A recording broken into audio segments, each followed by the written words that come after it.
రైతు సోదరులకు నమస్కారం. ఈరోజు నేను మిర్చిలో ఈ పసుపు రంగు అట్టాలతో పాటుగా నీలిరంగు అట్టాలను మనం పెట్టుకున్నట్లయితే ఏ విధంగా మనకు ఉపయోగపడతాయో మీకు వివరిస్తాను. ముఖ్యంగా ఈ నీలిరంగు అట్టాలను మనం పెట్టుకున్నట్లయితే నల్ల తామర పురుగు ఎక్కువ తల్లి అనేది ఈ నీలిరంగు అట్టాలకు ఆకర్షితం అవ్వడము జరుగుతుంది. తద్వారా ఈ తామర పురుగు ఉధృతిని మనం ఈ తోటలో నీలిరంగు అట్టాల ద్వారా తగ్గించుకోవడానికి కొంతవరకు ఈ నీలిరంగు అట్టాలు అనేది ఉపయోగపడడం జరుగుతుంది. దానితో పాటుగా మనకు ఈ బొడ్డెను కలగజేసే ఈ ఈగలు కూడా ఈ నీలిరంగు అట్టాలకు ఆకర్షితమై వాటిని అతుక్కోవడము జరుగుతుంది.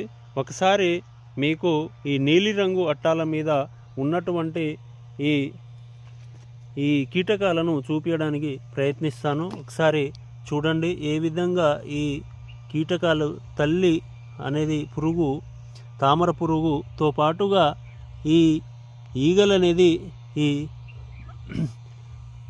నీలిరంగు అట్టాలకు అతుక్కున్నాయో ఒకసారి మీకు చూపిస్తాను.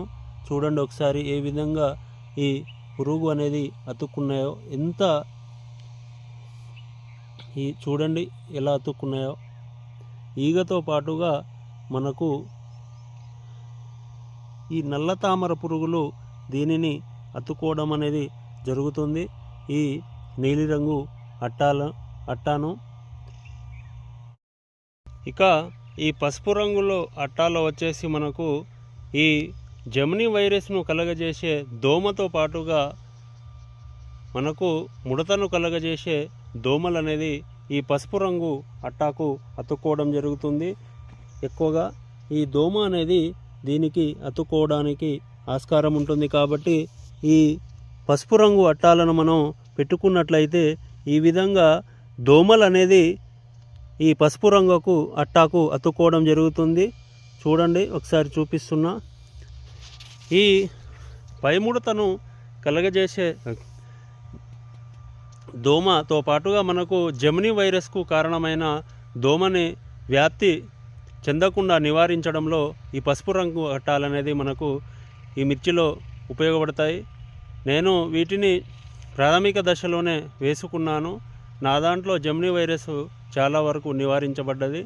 ఈ పసుపు రంగులు అట్టాలు మనకు జెమిని వైరస్ను కూడా ఒక మొక్క నుండి ఇంకొక మొక్కకు వ్యాప్తి చేసే తెల్లదోమలు ఈ పసుపు రంగు అట్టాకు ఆకర్షితమవుతాయి. కాబట్టి మనం తెల్లదోమను అదుపులో ఉంచడం ద్వారా ఈ జెమిని వైరస్ను కూడా మనం మిర్చిలో నివారించుకోవచ్చు. ఈ విధంగా మనకు పసుపు రంగు అట్టాలతో పాటుగా ఈ నీలిరంగు అట్టాలు మిర్చిలో అనేక రకాలుగా ఉపయోగపడతాయి. కాబట్టి రైతులు ప్రాథమిక దశలోనే సామూహికంగా వీటిని ఏర్పాటు చేసుకున్నట్లయితే అనేక ప్రయోజనాలు అనేటివి ఈ జిగురు రంగు అట్టాల ద్వారా మనకు మిర్చి తోటలో ఉన్నాయి. ఎవరైతే మన ఛానల్ని సబ్స్క్రైబ్ చేయలేదో నా ఛానల్ని సబ్స్క్రైబ్ చేయండి, నా వీడియో షేర్ చేయండి, నన్ను సపోర్ట్ చేయండి, ఒక లైక్ చేయండి. Thank you.